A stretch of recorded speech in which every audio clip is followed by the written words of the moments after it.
तो कचकचा के काट ली।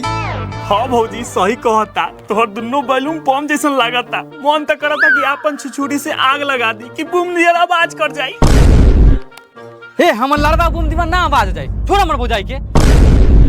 तू देखा तारे हई बारी मार के कपारे फोड़ दे। जब ले इनका चोली रगम ना तब ले ना जाए। ना हम तो इनका दुनो बैलून फोड़म। रहुआ लोग तो साफे छिनारे बानी, क्योंकि हम देवर जी के मनावतनी। देवर जी लगावे दी ना, आज होली बा, रोज रोज लगावे थोड़ी आई है। दिन में ई सब के लगावे दी और रात के हई मशीन के सर्विस रहुए ना करब रंग डाल के। साचो का भौजी? एकदम सच्ची मुची कसम से। ठीक बा, लगवावा लगवावा। लगाई देवर जी।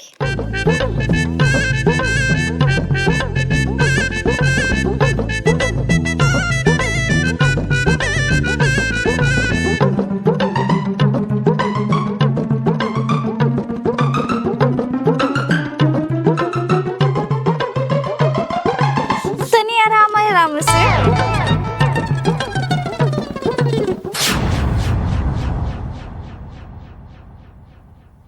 पुतो ए पुतो तनी खाना ले आवा। अरे बाप रे बाप, बाबूजी आ गए नहीं। जाए जाए बाद में आए, न तो बाबूजी देख लें तो गाड़ फाड़ दे। रुका पुतहिया जब तक खाना लेके आवता तब तक बुरा पर पानी छीट लेता नहीं।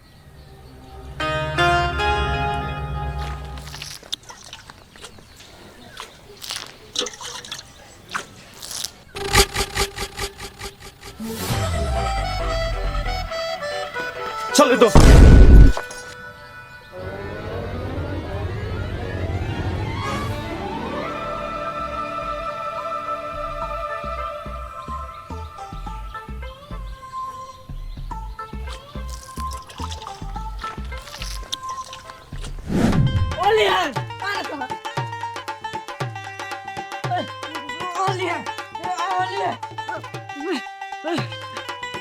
साला हमरा के कमजोर समझ लिया।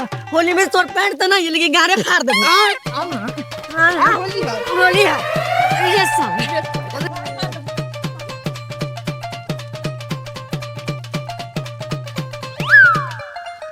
अरे साला हमर के ने ताव लागल बा, उ पानी बिना के सुख ले खेल। लगा धर दे। लगा साला के लगा एक घर में लगा, घर में।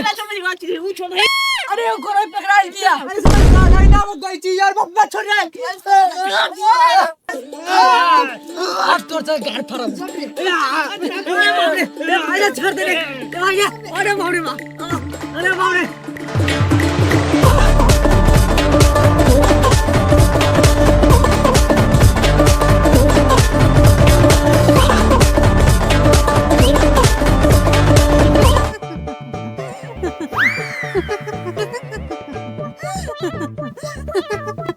कथी कुत्ता लेके आपसे मिलल रे बाला?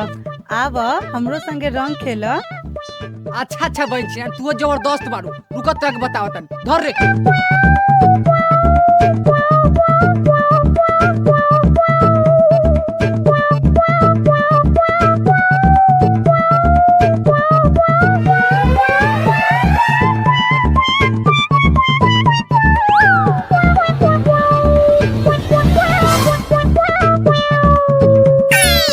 छोड़ दे साली जी, अब तरह से मजाक ना करो। बच्चा के अच्छा से लगा बता रही, अच्छा बात नहीं।